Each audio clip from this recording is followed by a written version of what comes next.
नमस्कार दोस्तों।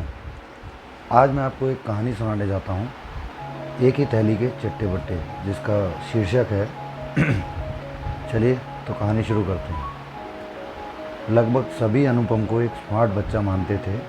वह था भी, पढ़ाई में होशियार, खेलों में बेहतर और हाजिर जवाब। सिर्फ मम्मी पापा और छोटी बहन कुमकुम को यह रहस्य मालूम था कि रात होते ही उसकी पम पम बज जाती है। अनुपम को अंधेरे से बहुत डर लगता था। डर भी इतना कि अंधेरे कमरे में अकेले जाने की बात तो छोड़िए, मध्यम रोशनी से भी उसे घबराहट होने लगती थी। उसके कारण लंबे समय से वे लोग कोई फिल्म सिनेमा हॉल में नहीं देख पाए थे। मम्मी पापा के बेडरूम और कुमकुम के कमरे के बीच अनुपम का सुंदर हवादार कमरा था। फिर भी रात को सोने के लिए वह कुमकुम के कमरे में घुस आता था। कुमकुम को भैया से बड़ी चिढ़ छूटती, क्योंकि अनुपम सारी रात एक बड़ा सा बल्ब नाइट लैम्प की तरह जलाए रखता। अनुपम को भी अपनी इस कमजोरी पर बड़ी बौखलाहट होती। वह कुछ समझ नहीं पाता था कि अंधेरे में ऐसा क्या है जिसका उसे डर लगा रहता है। राक्षस, शेर? नहीं, वह जानता था कि यह सब केवल कहानियों में या जंगल में ही पाए जाते हैं। मैं नहीं जानता, मुझसे कुछ मत पूछो, यही उसका उत्तर रहता। शनिवार की शाम दफ्तर से घर लौटते समय पापा एक टेलीस्कोप प्रोजेक्ट ले आए। रविवार की पूरी सुबह और दोपहर अनुपम और पापा ने साथ बैठकर डिब्बा भर कल पुर्जों से एक पूरी टेलीस्कोप बना ली। अनुपम को इसमें काफ़ी मज़ा आ रहा था। उसे अंदाज़ा नहीं था कि रात होते ही यह टेलीस्कोप उसकी परेशानी का सबब बन जाएगी। इसका ध्यान उसे तब आया जब रात को खाना खाने के बाद सब लोग तारे देखने के लिए छत पर जाने को तैयार हो गए। इसका मतलब कुम्मी को भी इस योजना का पता था। अनुपम को गुस्सा तो आया, लेकिन अंधेरे का डर उससे भी बड़ा निकला। पापा कंधों से ठेलकर उसे छत पर ले गए।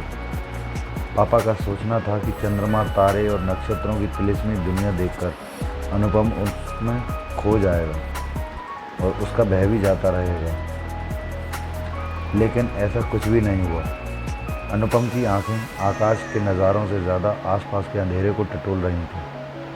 हवा से आकाश, नीम के ऊंचे पेड़ डोल रहे थे। पीपल की पत्तियां लगातार हंसे जा रही थीं। पापा, ये ससराहट कैसी है? अनुपम ने पूछा। हो सकता है कोई गिरगिट नींद नहीं आने के कारण चहलकदमी कर रहा हो, पापा ने बड़ी आसानी से कह दिया। आधा घंटा होने को आया। नीचे लौट चलने के लिए अनुपम की छटपटाहट लगातार बढ़ती ही जा रही थी। अब तो पापा को भी अपने डरपोक बेटे पर गुस्सा आ गया। गनीमत थी कि उन्होंने अनुपम को एक चपत नहीं लगाई। अच्छी खासी हवा गोरी की किरकिरी हो गई थी। स्नेह सम्मेलन का मौसम था। वातावरण में मौज मज़े की खुनक थी।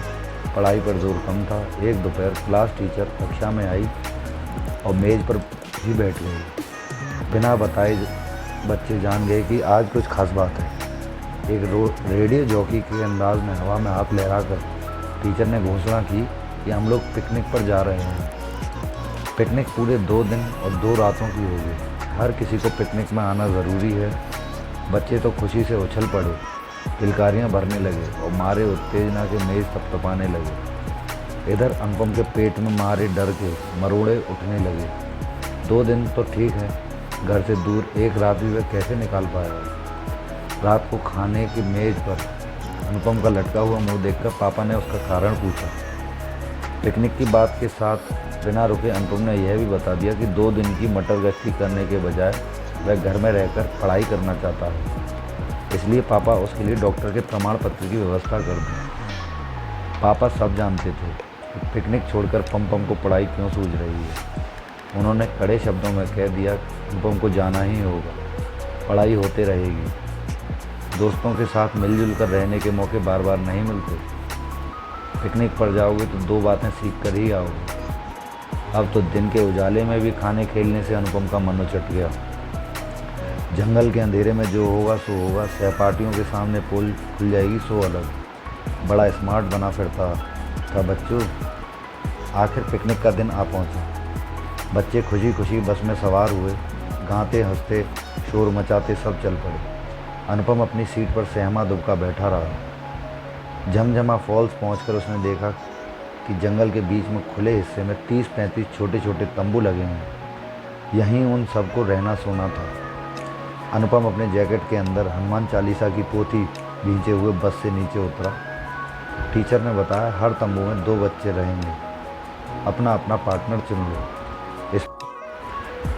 इस बार अनुपम के सामने कोई दुविधा नहीं थी। उसने लपक कर नाहर को जा पकड़ा। सच तो उसका नाम अजीत था और वह स्कूल का जूडो चैंपियन था। दोस्तों ने उसका नाम अजीत उर्फ लायन रख छोड़ा था।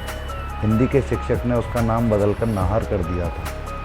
अनुपम का पार्टनर बनने के लिए नाहर ने तो हाँ कह दिया था, लेकिन उसके चेहरे पर परेशानी के भाव थे। अनुपम खुश था कि जूडो चैंपियन के साथ रहते अंधेरे से निकलकर कोई उसका बिगाड़ नहीं सकता। रात ठंडी थी। खाना खाने के बाद दोस्तों की हंसी ठिठोली में शामिल हुए बिना ही अनुपम और नाहर बिस्तर में आ दुब गए। कंदिल बुझाए बगैर ही दोनों ने अपने अपने स्लीपिंग बैग की जिप चढ़ा ली। अनुपम इंतज़ार करता रहा, नाहर अब रोशनी बंद करेगा तब रोशनी बंद करेगा। तभी एक खरखरी फुसफुसाहट से अनुपम चौंक उठा। फिर उसे ध्यान में आया कि नाहर उससे कुछ पूछ रहा है। क्या तुम्हें अंधेरे से डर लगता है? अनुपम को अपना भेद खुलता लगा। अरे यह क्या देख रहा था वह? नाहर खुद थर थर काँप रहा था। नाहर ने बताया कि उसे अंधेरे से बहुत डर लगता है। और एक आश्चर्य की बात हुई, अनुपम ने खुद को यह कहते सुना कि अंधेरे से क्या डरना। अब वह स्लीपिंग बैग परे हटाकर उठ बैठा। यह तो अद्भुत था। अनुपम को अपने आप पर विश्वास ही नहीं हो रहा था। उसने नाहर को थपथपाकर कहा कि दोस्त, तुम तो एकदम पौंगे निकले, डरो मत, मैं तुम्हारे साथ हूँ, तुम मेरा हाथ थाम लो और बेफिक्र होकर सो जाओ। अनुपम का हाथ थामकर नाहर निश्चित हो गया। लेकिन तुम मुस्कुरा क्यों रहे हो? कहीं ये बात सबको बता तो नहीं दोगे? नाहर ने पूछा। तुम्हारी यह हालत देखकर मुझे ऐसा ही पगला लड़का याद आ गया, अनुपम ने दूर अंधेरे में ताकते हुए कहा। लेकिन वह पुरानी बात थी।